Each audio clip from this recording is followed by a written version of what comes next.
Hey, je viens de voir ça. Au fait, c'est quoi Aéropixie? Aéropixie, c'est une équipe, un savoir-faire, une compétence reconnue dans l'analyse, l'expertise et la rédaction des documents relatifs à la réglementation drone ou encore même la formation. Si je te dis Manex par exemple ou encore dossier d'analyse de risque Sora.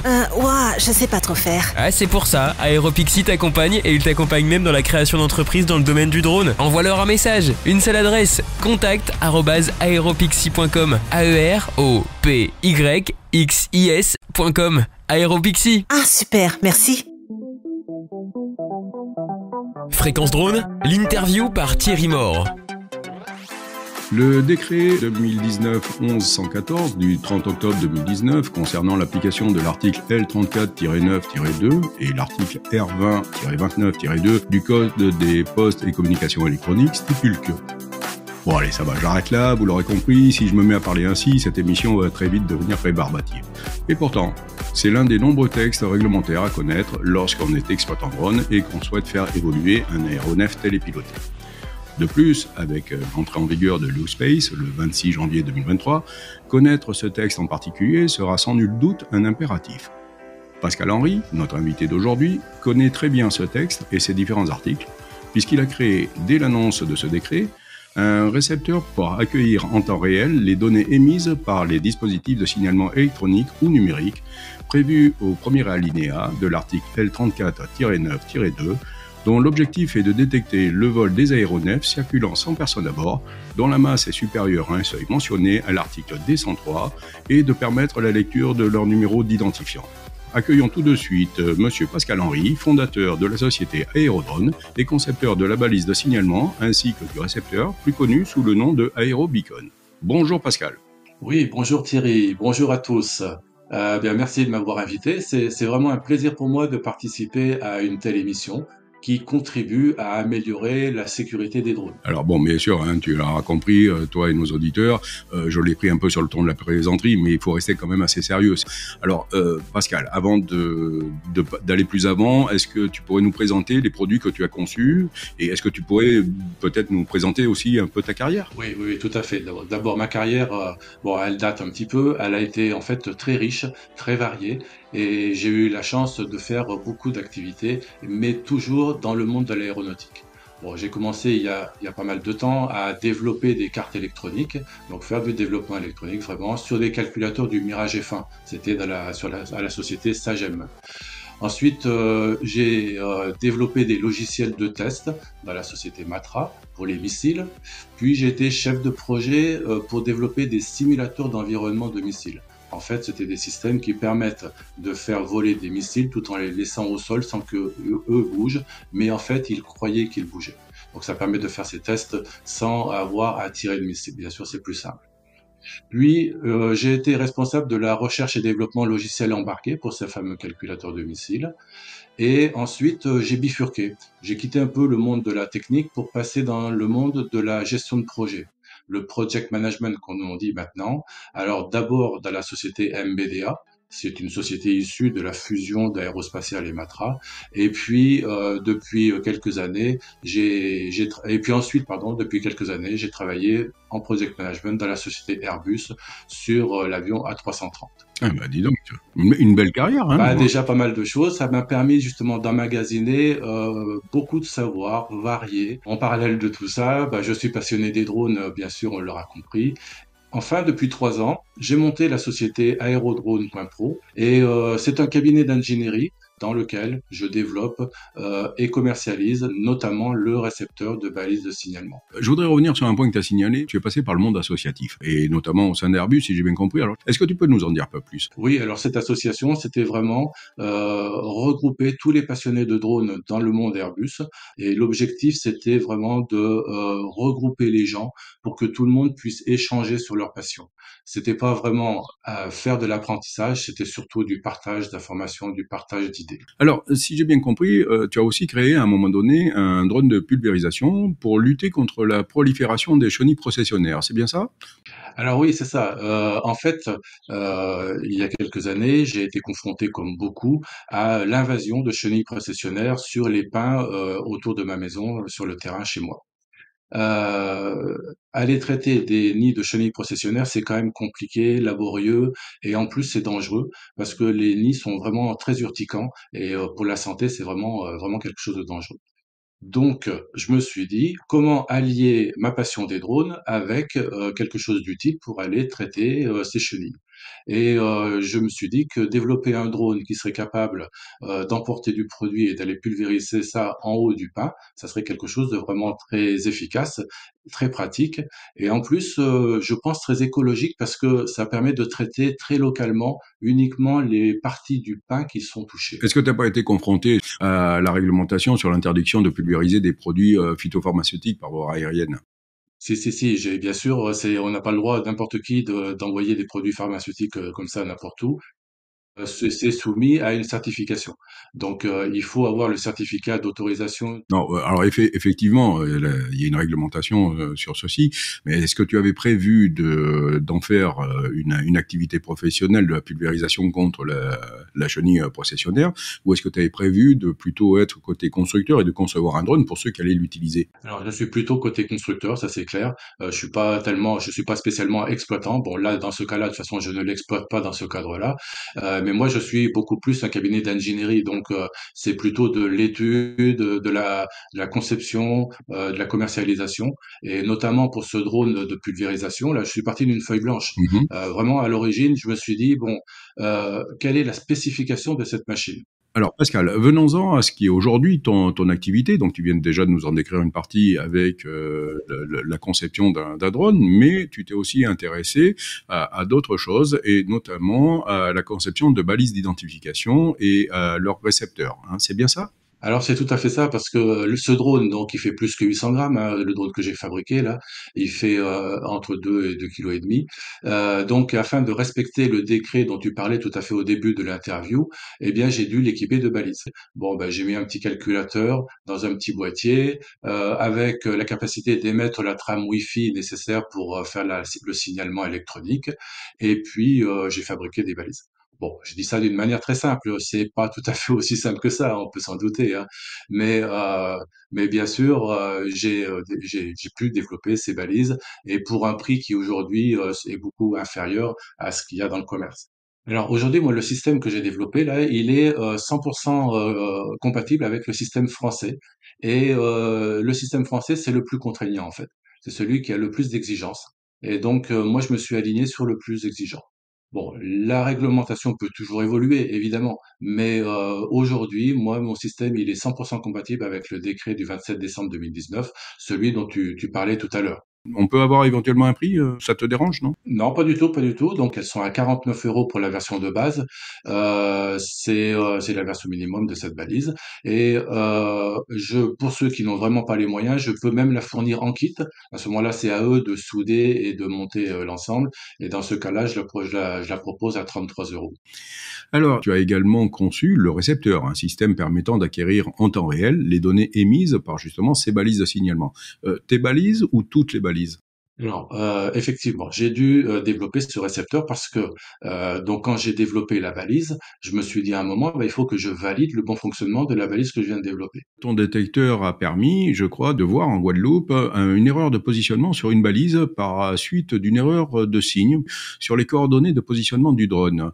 Oui, c'était une anecdote très intéressante. Donc, j'ai eu un client guadeloupéen qui m'a acheté un récepteur de balise, et lui-même était déjà équipé de drones avec des balises intégrées ou de balises externes, hein. Il avait les deux modèles. Et en fait, avec le récepteur Aérobacon, donc la première chose qu'il a fait, c'est essayer de capter les balises de ses drones à lui qui étaient juste à côté de lui. Et lorsqu'il a mis en marche le récepteur lui a dit ah bah tout va très bien, je vous trouve en plein milieu du golfe d'Oman. Ah, donc il a été très très surpris, et donc bon bah il m'a appelé en me disant bah le récepteur il marche pas là, il me dit que je suis dans le golfe d'Oman alors que je suis en Guadeloupe. Bon, le récepteur, il est doté d'une fonction qui permet d'extraire les données brutes qui se trouvent dans les balises. Donc, je lui ai demandé de faire la manip, de pouvoir extraire ces données, de me les envoyer, ce qui m'a permis de faire une analyse et de me rendre compte tout simplement que la balise qu'il était en train de capter, elle faisait une erreur de signe sur l'angle de la longitude. En fait, elle omettait de transmettre le signe moins. Parce que par rapport au méridien de Greenwich, la Guadeloupe, elle est à l'ouest et donc elle est sur un signe moins et elle est à moins 61 degrés.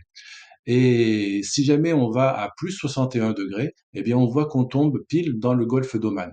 Et donc, grâce au récepteur, il a pu se rendre compte que sa balise ne fonctionnait pas correctement. Il a donc appelé le fournisseur de sa balise et faire corriger le problème de sa balise. Donc, c'est vraiment, vous voyez, le récepteur, bon, ça permet de capter ses balises, de vérifier le bon fonctionnement, mais ça permet aussi de corriger des problèmes de balises si jamais il devait y en Mais avoir. dis-moi, c'est bien plus qu'une simple anecdote, parce que si ça se trouve, d'autres balises sont concernées.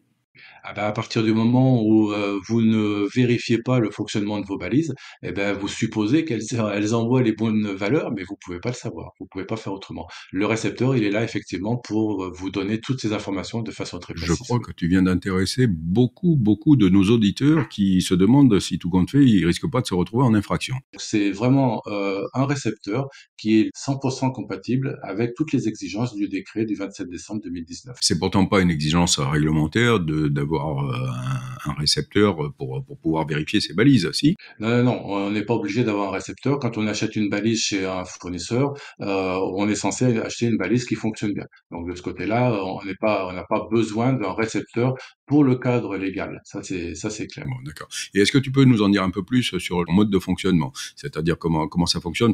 J'ai une balise, elle va me servir à quoi exactement? Donc la balise donc sur le drone, elle émet la trame Wi-Fi selon le décret, avec tous les champs qui permettent d'identifier le drone, et puis des champs qui indiquent la position, la hauteur, la vitesse, etc. Donc tout ce qui est contractuel. Le récepteur, lui, donc, il permet de capter toutes ces informations et je me suis rendu compte que dans le commerce, ce récepteur n'existait pas. Donc, on a un besoin pour savoir si nos balises fonctionnent bien, émettent bien, mais on n'avait rien qui existait. Donc, ce besoin n'était pas couvert. Je propose ce récepteur aérobacon qui est vraiment très simple d'utilisation, très facile de mettre en œuvre. C'est vraiment les critères que j'ai voulu mettre en avant et on peut l'utiliser déjà pour vérifier le bon fonctionnement des balises. Mais pas que, évidemment. Ça permet aussi, donc avec toutes les fonctions que j'ai rajoutées par la suite, de connaître tout l'encombrement de l'espace aérien autour de soi. Bon, c'est important quand on vole de savoir si on est seul ou s'il y a du Ah monde. oui, Et on affiche tout ça non seulement sur un écran, mais aussi sur une carte, de façon à visualiser physiquement où est-ce que l'on est. Ça permet aussi, ce récepteur, de retrouver une machine qui se serait abîmée.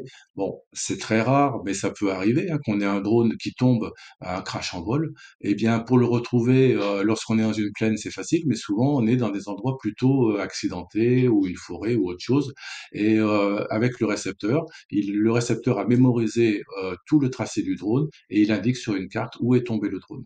Donc, c'est quand même beaucoup plus facile pour le retrouver. bah écoute, sincèrement, là je voudrais juste t'interrompre 2 minutes et on reprendra effectivement le descriptif, mais tu viens de soulever 2 points qui sont intéressants. Le premier, c'est la vérification de la balise, parce qu'effectivement, si quelqu'un vole avec un drone dont la balise ne fonctionne pas et qui se fait appréhender par les forces de l'ordre, c'est de sa responsabilité. Le deuxième point, c'est effectivement lorsqu'on perd son drone.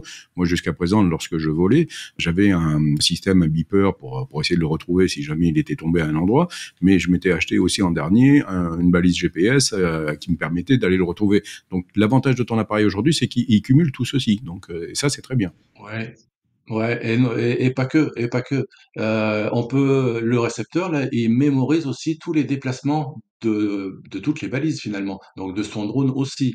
Et si on doit justifier qu'on est passé à un endroit et pas à un autre, bon, ben, on peut le faire avec cet appareil, avec en mémoire. Donc on va retrouver les fichiers de tous les déplacements avec toutes les coordonnées GPS, mais pas que les coordonnées GPS, la hauteur, la vitesse, etc. Oui, tout à fait. Ça, c'est bien. Oui. Ouais, alors ces fichiers qui ont été mémorisés, bon, c'est pas le tout de les avoir, mais on peut aussi les rejouer. On les rejoue en mode rapide, de façon à voir le déplacement en temps différé, hein, de tout ce qui s'est passé pendant le vol.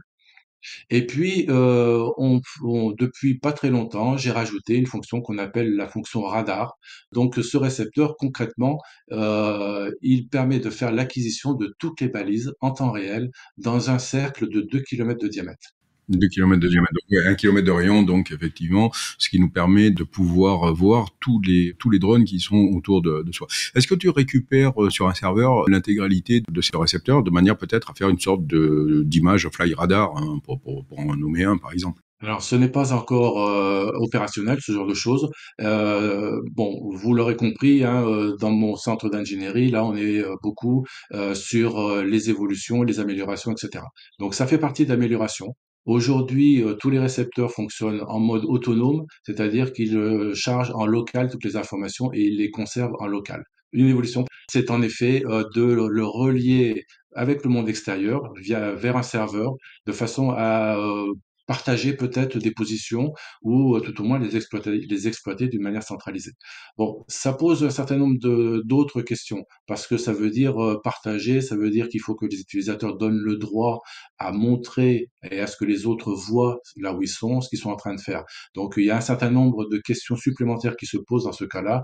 C'est aussi pour ça que ce développement est un petit peu plus compliqué à faire que ce que l'on pouvait imaginer de faire un développement technologique uniquement, si tu veux. Oui, c'est ça. Il n'y a pas que de la technique derrière, il y a aussi du réglementaire, il y a aussi du respect à la vie privée de tout un chacun. Et effectivement, ton produit pourrait permettre de savoir que il faut faire attention parce qu'il y a d'autres usagers dans le coin. D'ailleurs, ça nous ramène à l'U-Space, hein, parce que c'est un peu le but de l'U-Space avec des fameuses balises embarquées qui permettront d'aller dans des environnements ségrégés. Est-ce que ton système, tu l'as conçu pour le concept U-Space?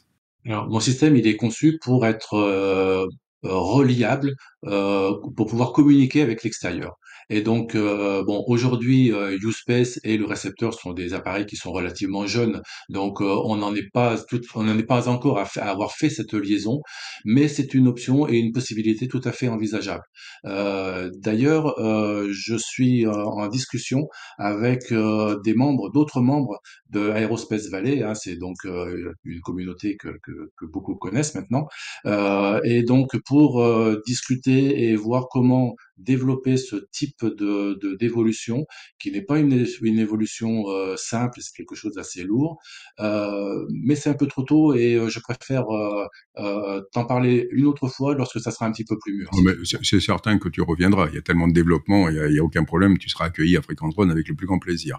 Alors, une question que je voulais te poser aussi, c'était par rapport à l'EASA. Est-ce que ton système pourrait éventuellement être reconnu par l'EASA, puisque l'EASA est en train de certifier un certain nombre de systèmes pour justement pouvoir pénétrer dans ces couloirs aériens ou dans ces zones réservées de l'U-Space. Est-ce que tu t'es rapproché de l'EASA? Alors pour l'instant non, je me suis pas rapproché de l'EASA. Bon, c'est pareil, c'est une évolution tout à fait faisable, hein. Bon, il y en a tellement qu'il faut les prioriser. Aujourd'hui, ça c'est pas encore fait, mais c'est vrai que aucun souci pour se rapprocher de l'EASA, demander la certification. De toute façon, ce récepteur, il est vraiment 100% compatible avec le décret.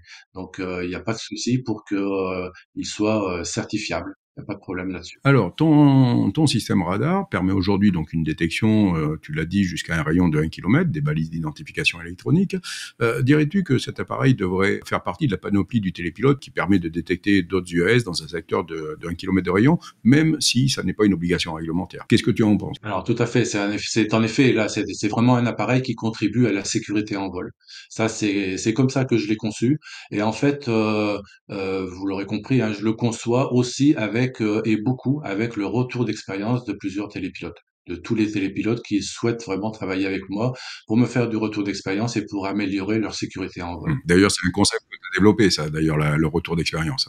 C'est un concept que j'ai intégré complètement et c'est mon mode de fonctionnement. Aerodrone.pro, c'est vraiment comme ça qu'on fonctionne et c'est, je pense, une bonne manière de répondre aux besoins les plus réels des utilisateurs. Alors, avec la fonction radar dont on parlait un petit peu tout à l'heure, c'est une fonction qui justement va aider les télépilotes à être alertés automatiquement. C'est-à-dire qu'ils vont pouvoir mettre en marche le récepteur à côté d'eux, définir une zone de protection, et lorsque un drone franchira la limite qui aura été définie, le télépilote va être alerté. Et il va être alerté soit d'une manière visuelle uniquement, pour être assez discret finalement, soit d'une manière sonore avec uniquement des bips, ou avec d'une manière sonore avec une voix qui va indiquer attention, alerte à 350 mètres, alerte à 300 mètres, etc. Qui va comment prévenir le télépilote pour lui dire eh bien quelque chose arrive et c'est à telle distance de toi.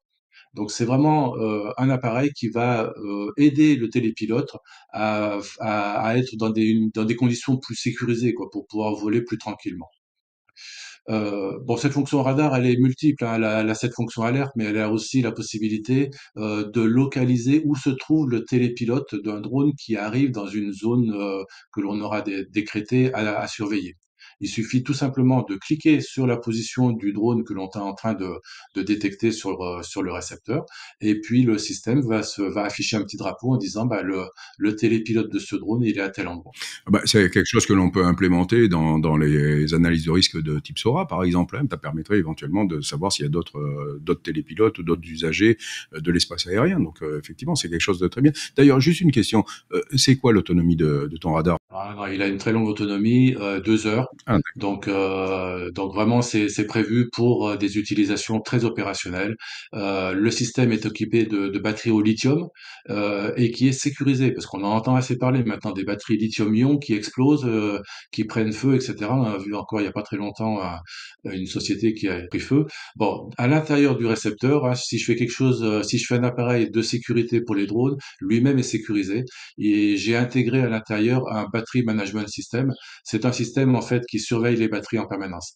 Il surveille à ce que les batteries soient bien équilibrées les unes avec les autres, que la charge se passe correctement, que la décharge se passe correctement et que l'on ne dépasse pas les limites acceptables par les batteries pour les garder en bonne santé. D'autre part, le chargeur est intégré au récepteur. Donc, c'est-à-dire qu'il y a un connecteur de type USB-C, hein, c'est la norme européenne maintenant, et avec un petit chargeur de téléphone, on vient recharger le récepteur aérobacon, et ça se fait sans aucun problème. Mais bon, 20 heures d'autonomie, ça c'est sur batterie. Après, on peut le laisser sur le chargeur en permanence et il n'y a plus de problème d'autonomie. Il va d'accord. fonctionner en permanence. Donc, tu dis 20 heures parce que au début, tu as laissé entendre 2 heures d'autonomie. Donc, pour ça. Ah, pardon, ma langue a fourché, c'est bien 20 heures Ah, d'autonomie, 20 tout à heures fait. d'autonomie, d'accord, oui. Est-ce qu'on peut parler éventuellement du prix d'un tel appareil? Parce que est-ce que c'est très cher? Alors, le récepteur, il a une version de base qui est à 349 euros. Et donc, pour cette version de base, il a toute la partie détection, acquisition, visualisation, l'application qui est inclus dans le smartphone, qui est à charger dans le smartphone pour afficher la carte. Et ensuite, en plus de ça, on peut ajouter la fonction radar, donc cette fonction qui permet d'être alerté, de détecter où se trouvent les autres télépilotes, etc. Et cette fonction-là est à 249 euros. D'accord, en plus des 349. Donc, En plus, voilà. voilà, disons que pour environ 600 euros, on se retrouve avec un environnement sécurisé. Oui, complètement, avec quelque chose qui couvre l'ensemble de tout ce que l'on a besoin pour être vraiment sécurisé. À savoir hein, que ce mode radar, il peut aussi être utilisé en mode mobile. Bon, on peut poser le récepteur à un endroit et puis le laisser fixe, voilà. Mais on peut aussi l'embarquer dans une voiture et à ce moment-là, le récepteur va pouvoir détecter tout ce qui se passe autour de lui au fur et à mesure du déplacement. Je pense par exemple au retour d'expérience des forces de l'ordre. Bon là, j'ai travaillé avec la gendarmerie bon à Toulouse, à côté de Toulouse, ça c'est une grande gendarmerie Mhm. qui travaille beaucoup sur les drones et ils m'ont fait un retour d'expérience en me disant bah nous, on aimerait bien sécuriser les véhicules de nos services officiels. Mhm. Et donc mettre, pourquoi pas, un récepteur de ce type-là dans le véhicule et comme ça le véhicule se déplace, mais on sait si jamais il y a des drones qui se baladent autour du véhicule ou pas. D'accord. Et donc c'est grâce à ces retours d'expérience que j'ai développé la fonction, mobile, donc embarquée dans un véhicule avec, la gendarmerie nationale. Bon, ils ont aussi fait une évaluation de ce produit et ils l'ont comparé avec l'aéroscope de DJI. Oui, L'aéroscope est assez connu, hein. Alors, c'est un outil qui est performant, certes, l'aéroscope, mais coûteux très très cher. sérieusement, voilà, et complexe à mettre en œuvre. Hein. Il se met pas en œuvre en 2 minutes. Hein. Il faut déballer l'ensemble, faire des alignements, etc. C'est assez compliqué et assez long de mise en œuvre. D'accord. Le récepteur aérobacon, lui, il couvre pas du tout ce créneau. il couvre le créneau des récepteurs de balises qui sont autonomes, simples de mise en œuvre et très rapides de mise en œuvre. En quelques secondes, exactement entre le moment où on met sous tension et le moment où le système acquiert les balises, il se passe 5 secondes.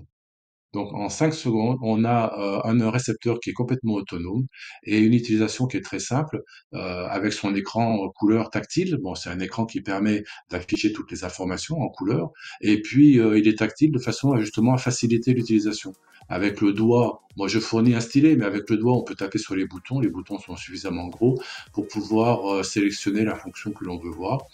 Et puis, comme il est relié via le Bluetooth à un smartphone, à une tablette, eh bien sur la tablette ou sur le smartphone, on a la carte qui s'affiche avec les drapeaux de la position des différentes balises.